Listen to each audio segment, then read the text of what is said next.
आपके chapter exercise 3 का 3.2 का एक पार्ट है, एक विधि है प्रतिस्थापन विधि, और जिसको हम देखते हैं कि कैसे हम प्रतिस्थापन विधि से किसी समीकरण युग्म को हल कर सकते हैं, एक्स वाई की वैल्यू फाइंड आउट कर सकते हैं। मैं आप लोगों को जो सवाल बताने जा रहा हूँ वो किताब की एक्सरसाइज नहीं है, आपकी किताब का उदाहरण का सवाल है। और अक्सर बोर्ड एग्जाम में उदाहरणों में से सवाल पूछे जाते हैं, तो आप लोगों के लिए बहुत ही इंपॉर्टेंट होने वाला ये सवाल आपके एग्जाम्पल में से भी किया हुआ है। आप इसको समझने के लिए यहाँ देखिए, एक एग्जाम्पल है, हमको दे रखा है 7x माइनस के 15y is equal to 2, equation first.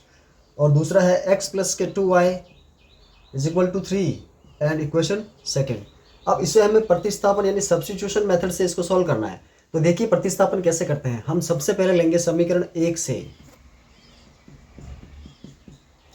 From equation first. समीकरण 1 7x माइनस के 15y इज इक्वल टू 2। यहाँ से प्रतिस्थापित करना x या y दोनों में से किसी एक का मान। प्रतिस्थापित करने के लिए उसकी वैल्यू हम एक तरफ सभी को ट्रांसफर करके लेके आएंगे। तो यहाँ पर 7x इज इक्वल टू या तो हो जाएगा 2 प्लस के 15y, या फिर x की जो वैल्यू है ये हमें प्राप्त होगी 2 प्लस के 15y अपॉन 7। ये x की वैल्यू है, x के वैल्यू ये y के पदों में है। इसको हम समीकरण 2 में प्रतिस्थापित करेंगे। तो x का मान समीकरण 2 में रखने पर, by putting the value of x in equation second, हमारे पास में क्या है, x plus 2y is equal to 3। x की जगह पर हम लिखेंगे 2 प्लस 15y अपॉन 7 प्लस के 2y इज इक्वल टू 3। इसको सरलतम रूप करने के लिए क्या करेंगे, थोड़ा सा इसको ऐसे करके एलसीएम ले लेते हैं। तो लाइन और 7 क्रॉस मल्टीप्लाई, ये एक इनसे गुणा होकर के 2 प्लस के 15y प्लस 7 2 से गुणा होकर के 14y इज इक्वल टू 3।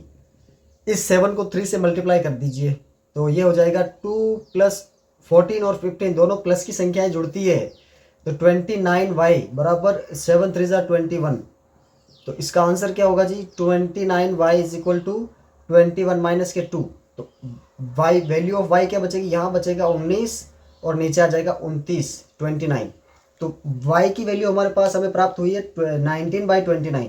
ये प्रतिस्थापन विधि से हमने y की वैल्यू निकाल ली है। अब आपको x की वैल्यू निकालनी है, तो आप y का मान यहाँ पुट कीजिए, x की वैल्यू प्राप्त हो जाएगी। तो y का मान यहाँ रखने पर, ये समीकरण 3 मान लो इसको भले ही।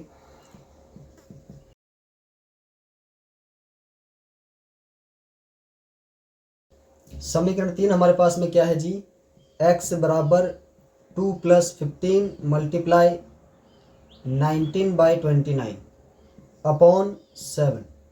x इज इक्वल टू, अब क्या होगा, 2/1 प्लस, अब इसको हम सरल करते हैं, थोड़ा सा डिफिकल्ट, गुणा भाग ये है, ज़्यादा कुछ नहीं है। तो 15 को 19 से गुणा कीजिए। अब इसको हम थोड़ा सा सरल करते हैं। x बराबर, यहाँ पर एलसीएम लेंगे 29, क्रॉस मल्टीप्लाई कीजिए 29 into 2 58 plus 285 upon 7। x is equal to, ये कितने हो जाएंगे, इनको जोड़ना है, 5 13 8 5 13 14 3 4 3, और ये हो गए 29 मल्टीप्लाई 7। ये जो ऊपर की जो भिन्न होती है, तो ये हर जो है नीचे आता है, तो इसको कट गया। अब हम जानते हैं 7 का घन 343 होता है, तो इसको काटेंगे तो यहाँ हमें 7 का वर्ग मिलेगा। तो x is equal to 49/29। x की वैल्यू आई है हमारे पास में 49/29। तो ये y की वैल्यू है हमारे पास, और ये x की वैल्यू है। प्रतिस्थापन विधि बाय सब्स्टिट्यूशन मेथड, हमने दो इक्वेशन थे हमारे पास में, उसको हमने दो चरों वाले रैखिक समीकरण युग्म को हमने सरल कर दिया है, सॉल्व कर दिया है। यह है प्रतिस्थापन विधि। अब अगला जो है, हम लोग क्वेश्चन लेने वाले हैं exercise 3.2।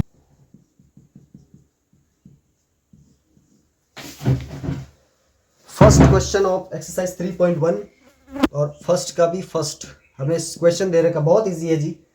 x plus Y is equal to 14, equation first, और x minus Y is equal to 4, equation second. ये आसान प्रश्न है, जो मैं हम थोड़ा फास्ट करेंगे इसको। आपने सब्स्टिट्यूशन मेथड देख लिया है कैसे करते हैं। समीकरण 1 से x प्लस वाई बराबर 14, यहाँ से x बराबर 14 माइनस वाई, ये समीकरण में पुट करेंगे x का मान। ये समीकरण 3 मान लो आप इसको। x का मान समीकरण 2 में रखने पर,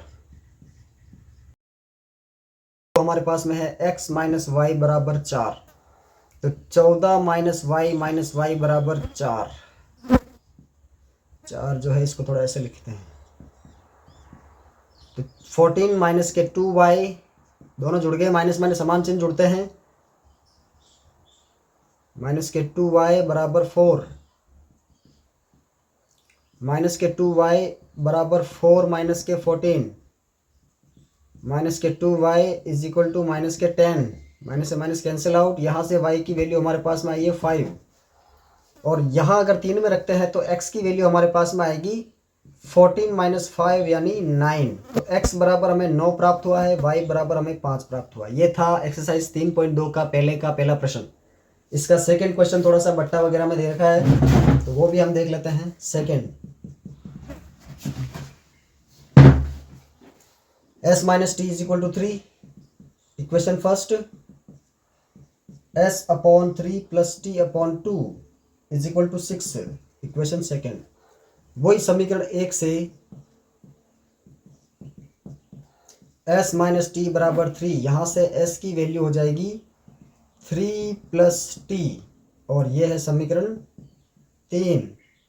s का मान समीकरण 2, s बट्टा 3 प्लस टी बट्टा 2 बराबर 6, इम्प्लाइज 3 प्लस टी बटा 3 प्लस टी बटा 2 बराबर 6।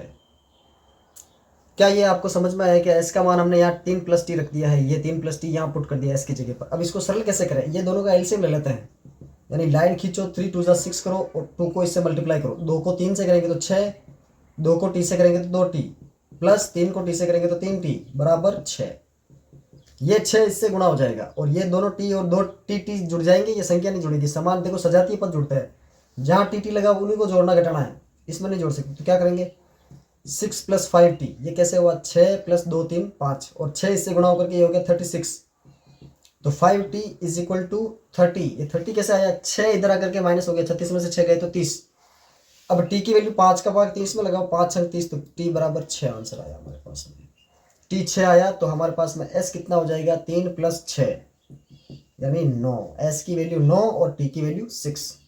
ये हमारा था 3.2 का क्वेश्चन नंबर फर्स्ट और सेकंड, दो क्वेश्चन हमने सॉल्व कर दिए।